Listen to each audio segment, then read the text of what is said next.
personally, Mass Effect means a lot to me. Like we say, when we create something, we put it out. It is like, you know, putting your own child out there, right?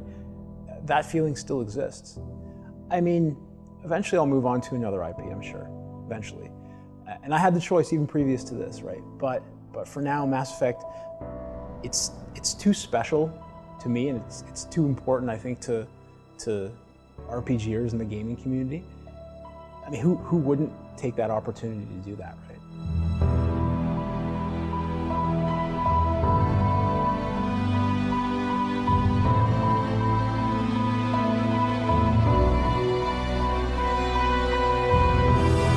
There are a few franchises that have been able to leave a footprint on the culture of video games as prominent as Mass Effect has. The original trilogy reveled in meticulous details, depicting fascinating alien cultures, political strife, and interspecies tensions, with complex and memorable characters driving the narrative.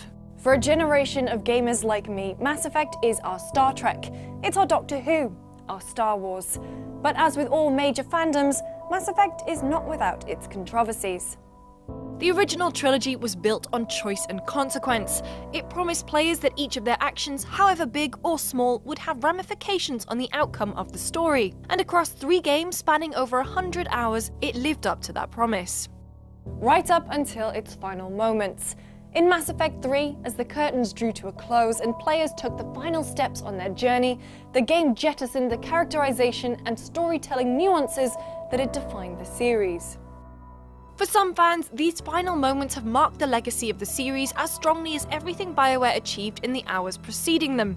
But now, with Mass Effect Andromeda, the studio is leaving Commander Shepard and the Milky Way behind. For both the characters in the game and the people making it, Andromeda is about venturing into the unfamiliar in hopes of finding a new beginning. In this 2-part series looking at the development of Mass Effect Andromeda, we travelled to PAX East in Boston just days before the game's launch. There we'd talk to BioWare about the series and its newest entry. In episode 1, we're going to look at the impact of the original trilogy and the controversy surrounding its ending, before delving into the future BioWare hopes to build for the series in episode 2. This is the story of Mass Effect Andromeda.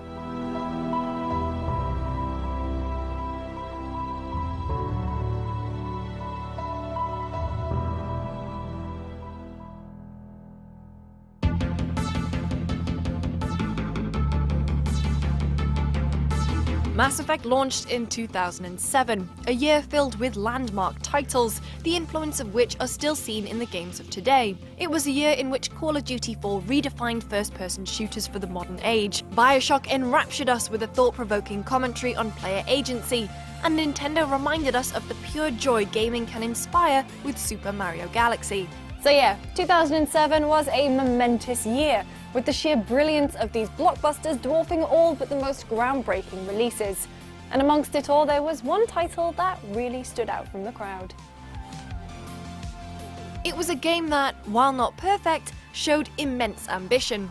It blurred genre lines by marrying deep role-playing with third-person shooting to create an experience that felt steeped in history but was also forward-thinking. But beyond that, it delivered an intricate sci-fi universe on a scale that had previously only been seen in PC MMOs, and it did so with uncompromising attention to detail. The first Mass Effect laid the foundations for BioWare's narrative aspirations, establishing alien races, exploring their cultures, and interweaving complex political tensions between them. It was a game that invited players to connect with characters on a human level, to learn about their history, their hopes, their fears, and consider them throughout. The investment people had in these characters was leveraged for emotionally charged moments, in which decisions could decide the fate of a friend or even the future of a species. Mass Effect promoted choice to ensure players felt they weren't just experiencing a story, but were writing their own. World building on this scale and characterization of this nuance are perhaps the most enduring part of its legacy. For me and thousands of others, each Mass Effect game stirred a childlike wonder, the type that pierces through reality to make you believe in Hogwarts, the Force, or the plight of the Browncoats. And for the people working on Andromeda, many of which joined BioWare as fans and are newcomers to developing Mass Effect, it was no different. So I bought Mass 1 on launch day, and you know, I'd always wanted a massive space opera type RPG to play. It changed how I looked at sci-fi video games. The amount of inspiration that I drew from being able to meet all these new aliens for the first time in a galaxy, I think was awesome. That was the major thing, really feeling like you were telling a human story, but in this brand new area of all these different species I had never met before. It kind of invoked a lot of the feelings I had with Star Wars and properties like that before. The scale was definitely impressive. Like, not just the physical scale, the amount of places you could go, although yes, that was cool too, but the sense of like, no, this is a whole galaxy you can actually explore that has been around a while, and like, you have an important part to play, but this universe exists without you. It has its own history and characters have their thing going on. And I like that even, if you remember the intro to Mass Effect 1, at the beginning, you're a big deal in your own right, but you're not you know, the Grand High King of everything. Like, no, you were second. Someone else is captain of the ship at the beginning. I just thought that was really cool. So I was sick the weekend I picked up ME1, played it in about 2 days, picked up one disc, put ME2 in, and just kept going. So it very quickly consumed me and the fascination with it, and it really changed the way I viewed games also as a player, you know, being like, oh, I'll try something new, and then realizing, wow, this is an experience in games I'd never previously, you know, engaged with. Probably one of the more powerful moments to me, if I remember correctly, it was the moment with Legion, when you could either choose whether he would die or I think it was Tali would die. And that to me was gut-wrenching because both of those characters I loved.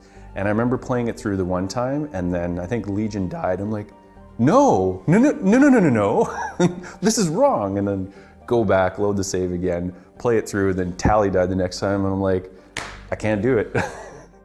That moment when you can actually explore the uncharted world, they're kind of gated at the beginning, and suddenly you land with your clumsy Mako and you go around, but it doesn't matter, the execution doesn't matter because it awakes something in you about the sheer curiosity and discovery.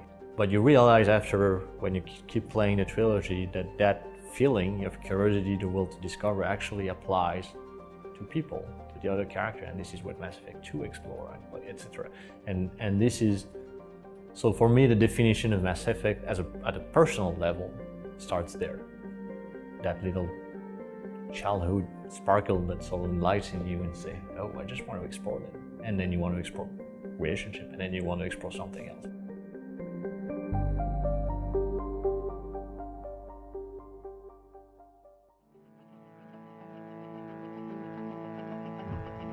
But the Mass Effect series is not without its flaws, and for some, the concluding chapter of the trilogy brought the series to an unsatisfactory close.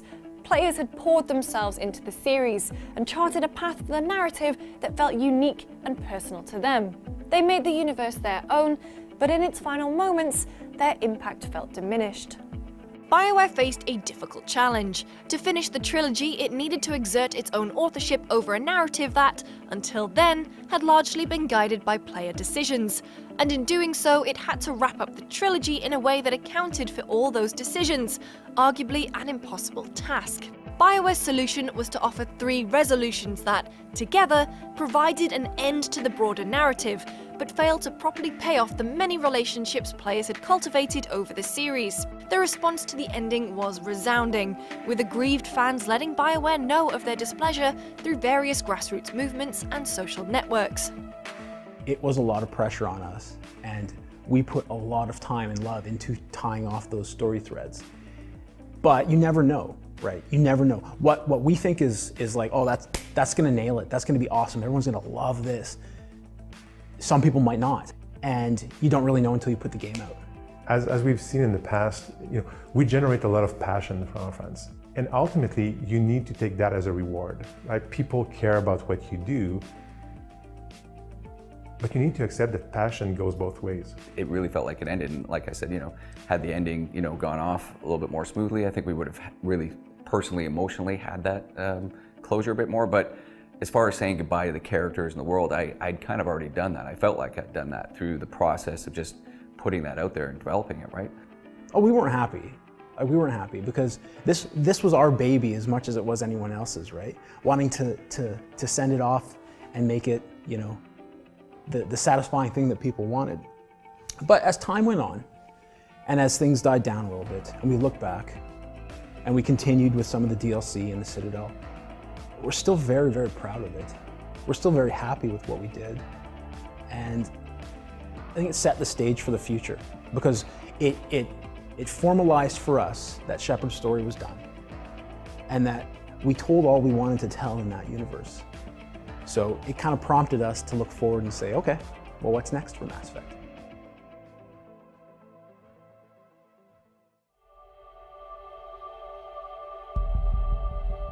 In light of the controversy, the studio released the extended cut DLC to address some of the plot holes fans raised as problematic and explore the aftermath of the final decision further. But by this time, fan sentiment had solidified. This outcry of disappointment shifted the focus away from what Mass Effect 3 and the series had achieved across 3 games. The discussion became fixated on the broad strokes that outlined the narrative, instead of the finer details that coloured it. To quote GameSpot's review, Mass Effect 3 was a game about saving the galaxy, but a galaxy is just a thing, an idea, an abstract, a meaningless collection of plutinos, planets, and pulsars. Mass Effect is actually about saving people. And there's a big difference there. That difference was buried under the controversy, and like it or not, it's the starting point for Andromeda. 600 years after that fateful conversation with the Catalyst, Mass Effect is moving on from Shepard, beyond the Milky Way and the characters and stories that were contained within it. For the people that created and shepherded the original trilogy to its conclusion, Andromeda is a second attempt at realizing ambitions that fell to the wayside the first time around. The interesting thing is that you know, Mass Effect Andromeda, even though it's the 4th in the series, is really, like I said, I've said it several times, it's a new start, but it was a new start on a new engine, it's a new console cycle, it's a new team, and so more so than any of the games since Mass Effect 1, this one feels like it's got all those things that we wish we could have done because we were really doing them for the first time. But what ended up happening is that living up to Mass Effect does not make things easier, right? So yes, it's well defined, but also we wanted, of course, to, moving to Andromeda, bringing new races and everything. But it's the constant reminder that Mass Effect means something to the fans.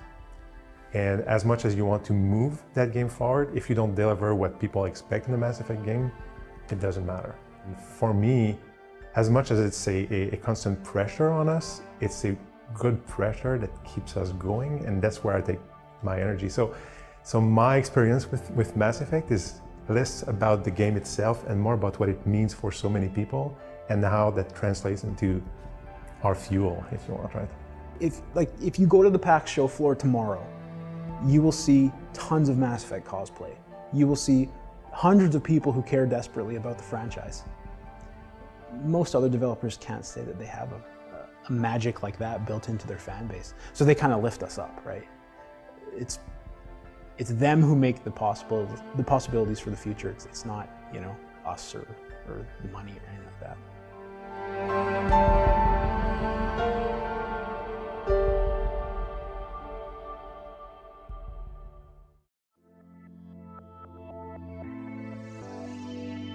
While the old guard ensures that the soul of Mass Effect is enshrined, it's BioWare's new blood that is attempting to redefine its identity for a new generation.